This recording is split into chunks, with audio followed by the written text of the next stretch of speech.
بالحلقة الماضية كنا بتعز، طلعنا جبل صبر وضعنا بين أسواق تعز وتعرفنا على أهلها وناسها، وإذا ما حضرتوها لازم ترجعوا تشوفوها، وفي سلسلة كاملة عن رحلتي باليمن موجودة بالقناة. أما اليوم الطريق طويل والوجهة حضرموت، وبطريقنا على عاصمة حضرموت المكلف رح نمر بمحطات وأماكن وتجارب ما كنت بعرف شو ناطرنا فيها، فشو رح نشوف بطريقنا وكيف رح يكون أول وصول إلنا لحضرموت.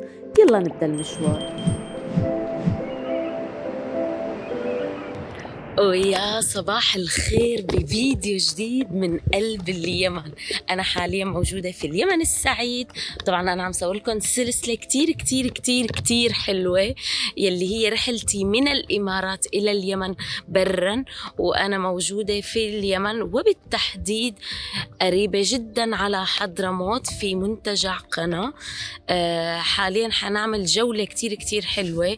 بالمناسبة اللي ما حضر الفيديوهات السابقة يروح يحضرها، لأنه صار معي كتير مغامرات، كتير أكشن، حتشوفوا معي كتير عالم، تعرفت على كتير أشخاص منهم من اليمن، كانت الأجواء كتير كتير حلوة، ولهلأ مستمرين معي بعض الأشخاص من اللي تعرفت عليهم بهي الرحلة.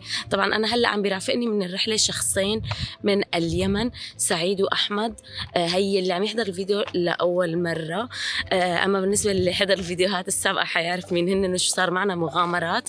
نحن بفيديو اليوم عم نتفتل شوي بالمنتجع، وصلنا مبارح بالليل من عدن، فعم نتفتل هلأ بالمنتجع شوي، حنغير جو، حنسبح. يقال إنه هون أجمل شط بكل اليمن، لأنه الرمل أبيض والبحر صافي، وفعلا هو هيك مبين هلأ، بس كتير كتير شمس، أنا ما عم بقدر فتح عيوني حتى. فحابة هيك استمتع شوي قبل ما نكمل وجهتنا إلى المكلا، لأنه بدنا نعمل فيها كتير نشاطات، كتير اكتيفيتيز، فخلوكم معنا بهذا الفيديو. هي السيارة اللي حتشوفوها كتير لأنه هي رافقتني برحلتي في اليمن، هي طبعا سيارة سعيد، وهلأ عم ندور وينه سعيد، المفروض نروح على الشط أنا وياه. أوكي، هي السيارة وهي سعيد فايق هلأ الصبح. يا بونجور، هلأ نحن وين رايحين؟ رايحين على الساحل. هذا الشط اللي حكيت لي عنه شو اللي بيميزه؟ هذا يعتبر من أفضل السواحل في اليمن، يميزه التراب بتاعه. ايه بيعرفوا شو يعني التراب. له ميزة حلوة طبعا، ميزته حلو إنه بعز الظهر الحرارة اللي موجودة التراب بارد. طيب يلا نحن متحمسين كتير كتير، يلا امشي على طبعا غير إنه في داخل سلاحف، في سلاحف، وداخل عاد شوية في دلافين. اوكي، يعني ذا المكان الشاطئ رهيب حلو. طيب يلا. كمان هنا شوفي الجبل. الجبل هذا بشكل، طبعا هذا شعار القناة، شعار المنتجع نفسه. الجبل هذا بشكل واحد كأنه عامل كذا ممدد، بتلاحظي شوفي راسه هناك، يدات اللي فوق ويقولوا اللي تحت. اوكي طيب يلا بينا.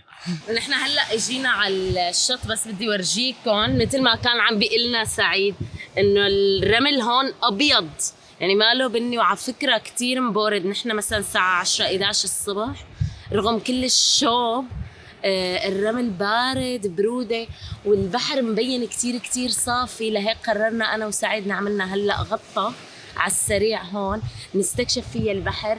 كمان إنه في هون قال سلاحف وقصص، وإذا بنكمل لجوا جوا بنلاقي ممكن دلفين، بس ما بظن نقدر نكمل لجوا. فهلأ هيك احنا عملنا غطة على السريع ونكمل مشوارنا. شوفوا البحر كيف صافي. البحر كتير كتير صافي، بتقولوا عن جد كأنكم بالمالديف.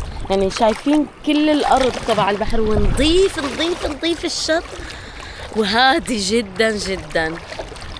يعني مو معقول تيجوا لهون وتروحوا متعة السباحة فيها للمي هون، بتجنن، صافية صافية على الأخير. وهي سعيد، شوفونا كيف دبانة.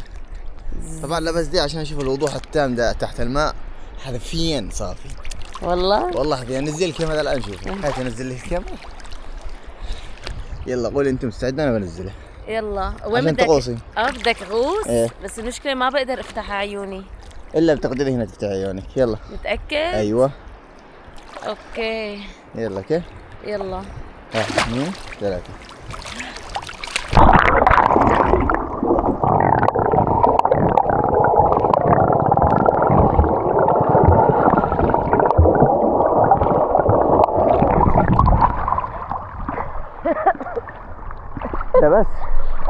ده بس ما معي نفس طبعا نحن هلا خلصنا من المنتجع كان كتير حلو. التجربة فيه كانت رهيبة بصراحة، لأنه لما نزلنا سبحنا كانت تجربة سحرية. بتحسوا حالكم كأنكم انتو مي كريستالية حرفيا. طبعا هي أحمد روح عليه السباحة لأنه كان نايم. نحن هي المنطقة هي في محافظة شبوة. المشهورة هون في مكان اسمه بير علي، اللي هو عبارة عن جبل بقلبه في مثل بركة مي كتير كبيرة، اللي هو بالطريق هذا الجبل اللي بوشنا.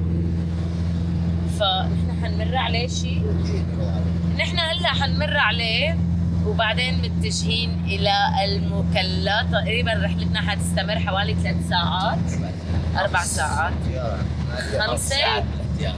5 ساعات بالاحتياط. اوكي بعد كل المحاولات اللي دائما سعيد بيحاول يجربها، قررنا انه نطلع مشي، لانه عن جد الطريق ما بعرف الكاميرا ظالمه الموضوع، بس ما بينطلع بالسياره بصراحه. والمشكله انه شوب كتير، بس عم بيقولوا لي المنظر لا ما بيتفوت. هذا بير علي فيه بحيرة اسمها بحيرة شوران. هي البحيرة عبارة عن فوهة بركان، بس هلأ متجمع فيها مي جوفية ومية أمطار، وتخيلوا إنه في مي من البحر جاية لهونيك. فالميكس كتير غريب. كله هاد كان فوهة بركان. أقنعته؟ أوكي. والفكرة اللي الثانية هلأ اللي بتضحك إنه كنا عم نقنع أحمد يطلع ولا ما يطلع ولا ما يطلع. آخر الشي طلع.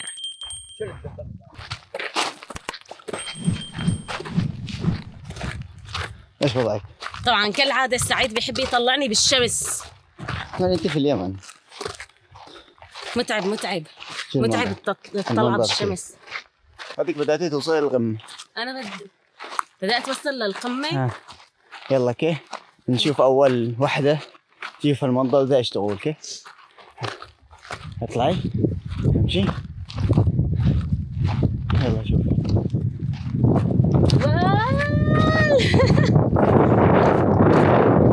واو بيشيل.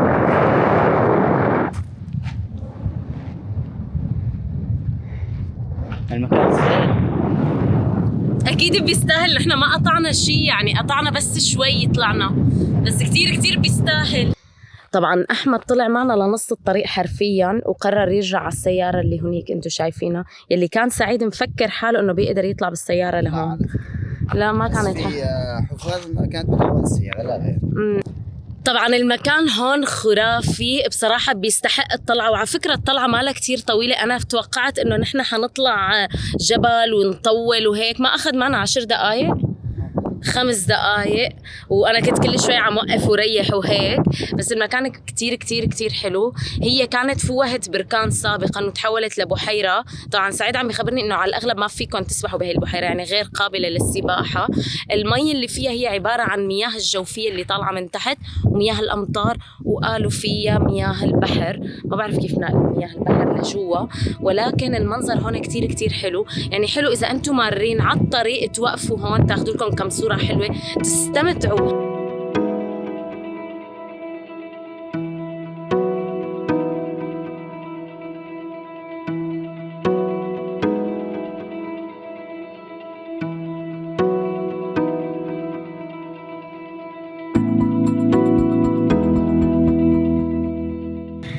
يعني أنا ما قاومت إلا لحتى هيك نوقف ونتفرج على الإطلالة هون الحلوة. لكل الأجواء هون شو حلوة. الطريق كله كان هيك، شايفين نحن اجينا من هونيك حرفيا الطريق كان كله هي المناظر الحلوة كتير. هون البحر والشط عندهم كتير حلو على فكرة. يعني أنا بس مستمتعة برحلة السيارة إلى المكلا. الطريق ما شاء الله عن جد كتير حلو. اليمن بشكل عام كلها حلوة، كل الأماكن اللي زرتهم حلوين. أنا زرت تعز، زرت عدن، وهلأ إلى حضرموت. كتير متحمسة. كل مكان أحلى من الثاني، كل مكان له سحره الخاص مثل ما بيقولوا.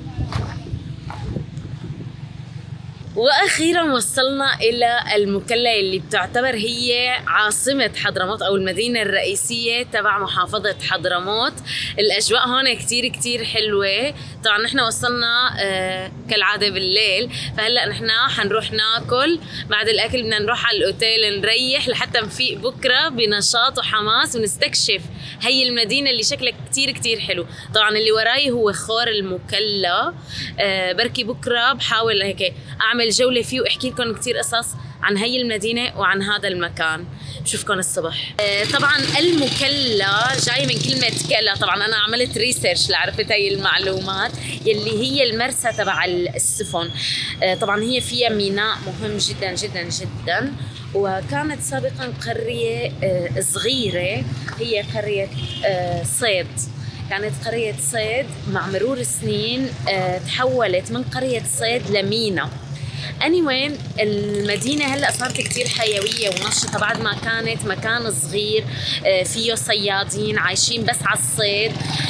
بعدها تطورت لحتى صارت مينا جدا جدا مهمة، بعد ما كانت مينا الشحر هي المينا المهمة هون، ولكن انتقلت السفن صارت ترسي في المكلا بسبب انه المينا تبعها كان اهدى واسهل حتى السفن ترسي فيها. فالمدينة كلها بطابعها مدينة ساحلية طبعا، وهي عاصمة حضرموت اللي رح نستكشفها بالفيديوهات الجاية. أنا هلأ عندي وقت للأسف بسبب المرضى، صار عندي وقت كتير كتير قصير أقضيهم، بس ححاول غطي الشغلات المهمة. جايين هلأ أخذيني أول مكان لنشوف سعيد وين أخذنا هلأ، ومنقول له بونجور لسعيد. وين أخذنا؟ نبدأ على سكة يعقوب. سكة يعقوب. انت انا لسه ما حكيت لهم شو هي سكة يعقوب، كنت عم بحكي لهم بشكل عام. هو رجل ديني اجى على المكلا. طبعا هو هذا الشخص اجى من العراق الى المكلا من حوالي 300 سنة او اكثر يمكن، يعني صححوا لي اذا انا غلطانه.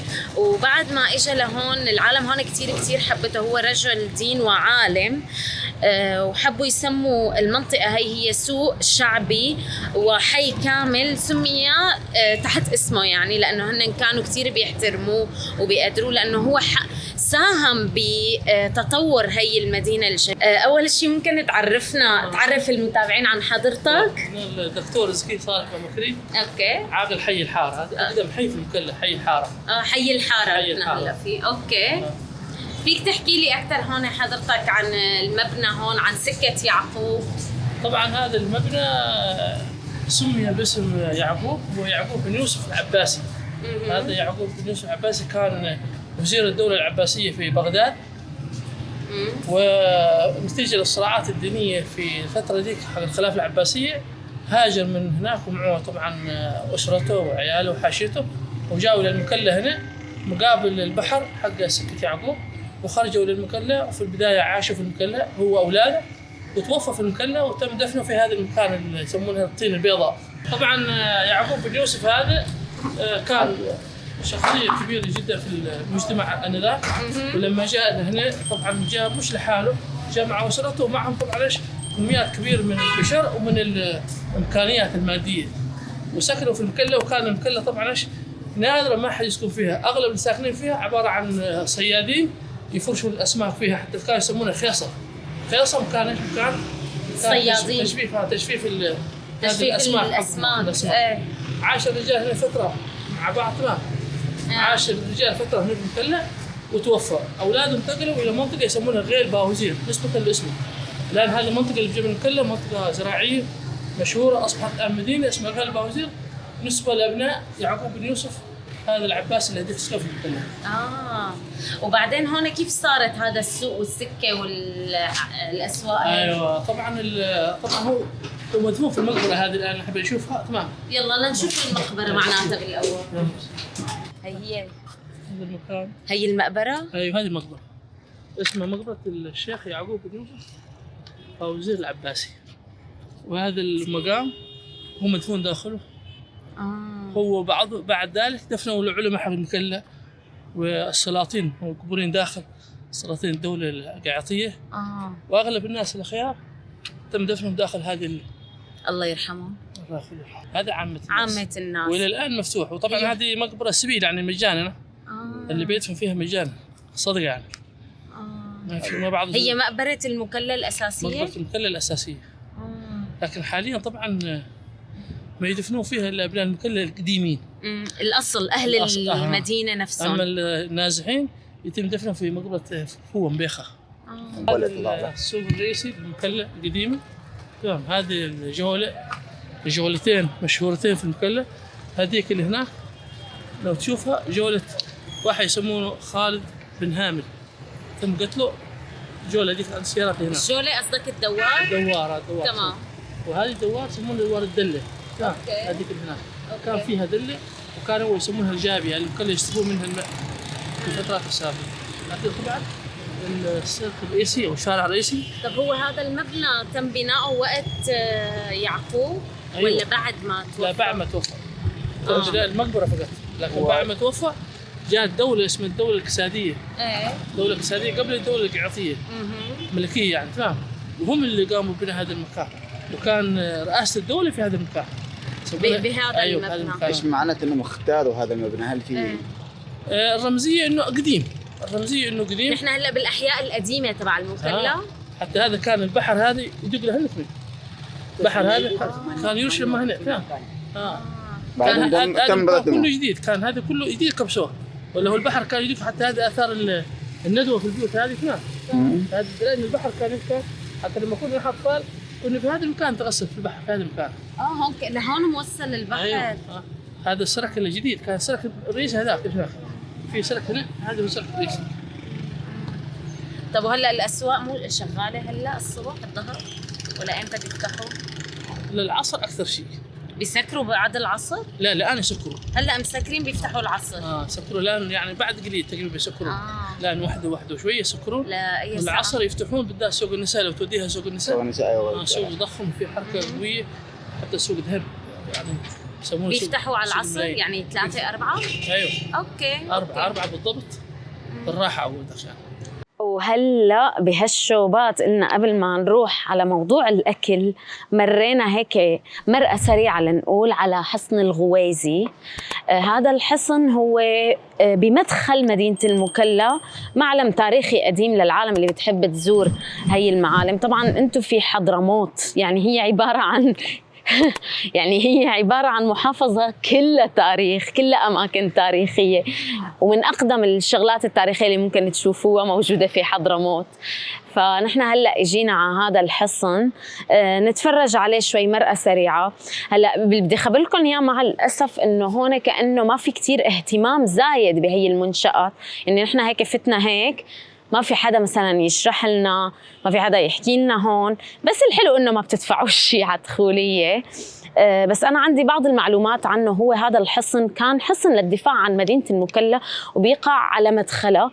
هن حصنين مقابل بعض، واحد كانوا للدفاع والثاني كانوا بيناموا في العالم هون الجنود يعني او المقاتلين. هلا عم نشوف هذا الحصن الثاني هو الاشهر فيهم. ليش الاشهر؟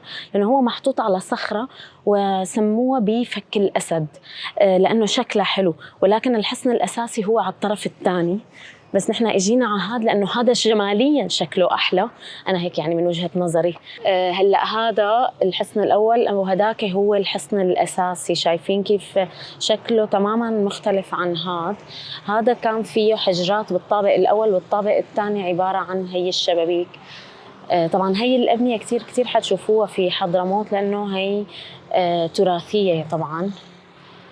وهذا هو بس مقفول الباب، صح؟ مقفول الباب، نخليه مفتوح سبيل يعني. واخيرا وصلنا على مكان العصيد، وانا هلا جاي اطبخ العصيد ونتعرف على المكان ويحكوا لنا شو هي الطبخه. طبعا هي طبخه حضرميه بامتياز. يلا المكونات تكون من بر احمر. بر حبوب. قمح. بر حبوب القمح احمر. ايوه. وحيدوان شجره عندنا في البلاد زي الباميه رطبه. وهذا اسمه نشاء وملح سكر مطحون. هذه المكونات حقها. السكر المطحون بعد عند الاكل. عند الاكل الملح والنشاء والحيوان كله يتركز مع الطبيخ الان. والعنصر المهم هي العصيد، مبتكره من الوديان عندنا بحكم النخيل، اساسها من التمر. التمر. ايوه. وين التمر؟ هذا التمر. نفوره ونخليه جاهز، بعدين نسقيها وهي تشرب منه، ونسقيها لما ما تنجح من التمر. الان بسم الله الرحمن الرحيم. يلا. التمر عندنا الاسم حقه نقول له المديد. خليها هي تسكب. عاد يصير بعد يرش فيها. طيب اوكي، كيف تكون بدك؟ جاهزه عادي ما في مشكله. بسم الله الرحمن الرحيم. بس اسكبها كلها دقيقة. خلاص قولي جاهز وماها وكل شيء جاهز. ايوه. ايه دقيقة كلها اسكبها؟ كلها اسكبها. خلاص على مسؤوليتك. ايوه. من وين يا اختي؟ لا من الشام. حياك الله، اهلا بالشام كله. اهلا. ايه اوكي، وهلا شو بنعمل؟ بنحرك؟ ايوه حركيها. حركها هيك؟ ايوه. حاولي يتداخل في بعض البعض. اوكي استوعبت. ترى انا مالي كثير شاطرة بالطبخ بس يعني. اوكي. هلا انت حاطط لك تمرات صح؟ دقيقة، هات بروش ياخذ على بس دقيقة كأنه لو سمحتي. دقيقة بس بروش بس كيف؟ ايه ورجينا يعني كيف. ايوه تلفينه كلها، شفتي؟ جيبينه كله بدور طبة، فهمتينا ها؟ ايه بس ليك بدك كأنه زيادة تمر؟ لا ولا لا؟ لا انت تطرحين له ماء. عندك هذا القياس وين ها؟ ايه كل يلا ما شفتي كل ما شفت بصب لنا شوي. كم الان ها؟ هذا تمر. خليه جاهز. جاهز كده. يحتاج ما شاء الله. يتطلب من قليل عضلات. طب يلا هذا. خليها. ايوه لازم لما يجمع بعض البعض. ايه فهمت عليك. الشغلة بدها تطول.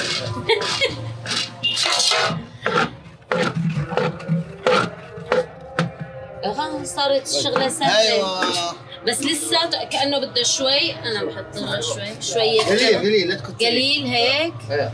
يلا بنسقسقها شوي. لا ما بيصير يمكن هذا. ليك هون جمعت. وانا عاد الجنب اللي تحت. يلا مين بده؟ قد ايه بتبيعها؟ هاي الصحن بقد ايه؟ عادة قد ايه هون بيبيعوها؟ أيوة. بدي اعرف سعرها. الكيلو ب4000. يلا الكيلو ب5.5. نحن حطمنا الاسعار ما معه بيع. انا هلا زدت عليها علشان شغله من يدش. لا والله ما في من بعدكم، بس هي هون مجمعه شايف. عم نعمل تمرينات. كل يوم بتطبخها؟ اليوم عصر نطبخها، يوم الجمعه هي الفريس. وهي الاكل بتاكلوها بشكل يومي ولا بس يوم الجمعه او شيء؟ لا كل يوم. ناس يجون يشلون يعني كمان المزه كذا. مش وجبه كامله، يعني يحلون تحليه، يشيلون تحليه. خلاص بيقرب النجاح حقها. هذا مراحل النجاح حقها. خلاص. معنى يعني انت لا تكون كذا باللون لما ترجع للون البني. بتصير على اللون البني. تصير لون بني. الحين نطرح لها طرحه زينه ونغطيها. قد ايه بتتركها مغطايه يعني؟ حق 4 دقائق. لانه دقيق ما يشيلوش. قمح. التمر هذا نفكه في الطست هذا. ايه. ونغليه ساعتين. لا لما يتركز بنجاح. بعدين نجيب المنخل هذا نصفيه فيه ونخليه لما نقدر بعد وقت الطبخ حسب ما شفتوه لما دخلتي وقدوا في الطست. الله يحييش. حطيت كثير؟ ايوه طلعت كثير. اوكي وبعدين؟ عادش مرة. ايه؟ عادش اقل منه قليل. هذا شيل منه؟ لا عادش طلعي اقل منه من هناك يعني حط كمان؟ نصه تقريبا. ايوه. لا كثير هيك. بسم الله. بسم الله حسب ايوه. شو صلح حسب هذا. ايوه. تبغي لها زيت فوقها زيتها. مسقسقه. تبغي لها سكرها، حتى بعضهم يخلونها على جنب كذا. شفتيها؟ بعضهم يحبونها. بسم الله الرحمن الرحيم. بالهنا والعافيه. يلا يا علاء سمي بسم الله. يلا قربي يا علاء، يلا قربي. اوكي طبعا. وهلا نحن حنجرب ناكل العصيد الحضرمي على الطريقه الحضرميه. اول شيء حقلدك بما انه حطيت سكر على جنب. كأني كترت أنا. اوكي كويس. بالإيد أكيد؟ بالايد يلا. لا سخنة خليها اوكي عادي. نعمل لها هيك ونسقسقها هيك. يلا. وهي للمعدة. طيبة. بالعافيه. يلا شو رأيكم؟ ظريفة؟ محمد تجربتي الأولى تمام؟ في إلي مستقبل؟ ما شاء الله تبارك نفتح الله. محل نضارب عليه. استاذ وهيك بنكون خلصنا وجبتنا، وجبة العصيد الحضرمي هنا مع الشباب الطيبة. يعطيكم ألف عافية، شكرا كثير لكم ومن المكلا. وهيك بنكون تعرفنا سوا على المكلا وتجولنا بين أهم معالمها التاريخية وعشنا أجواء المدينة واستمتعنا بجمالها وتفاصيلها. بس رحلتنا بحضرموت لسه ما خلصت، بالعكس يمكن يلي جاي يكون من أجمل أجزاء الرحلة. وجهتنا الجاية رح تكون وادي دوعان، مكان مليان تاريخ وقصص وقرى مخباية بين الجبال، وحتى رح نوصل لقرية معزولة بمكان ما بتتوقعوا حدا عايش فيه. ما رح أحرق عليكم أكتر، بس الحلقة الجاية ما لازم تفوتكم. اشتركوا بالقناة وفعلوا الجرس حتى يوصلكم الفيديو أول ما ينزل، وتابعونا على باقي منصات التواصل الاجتماعي، ومنلتقي بالحلقة الجاية من سلسلة رحلتي باليمن بوادي دوعان. سلام.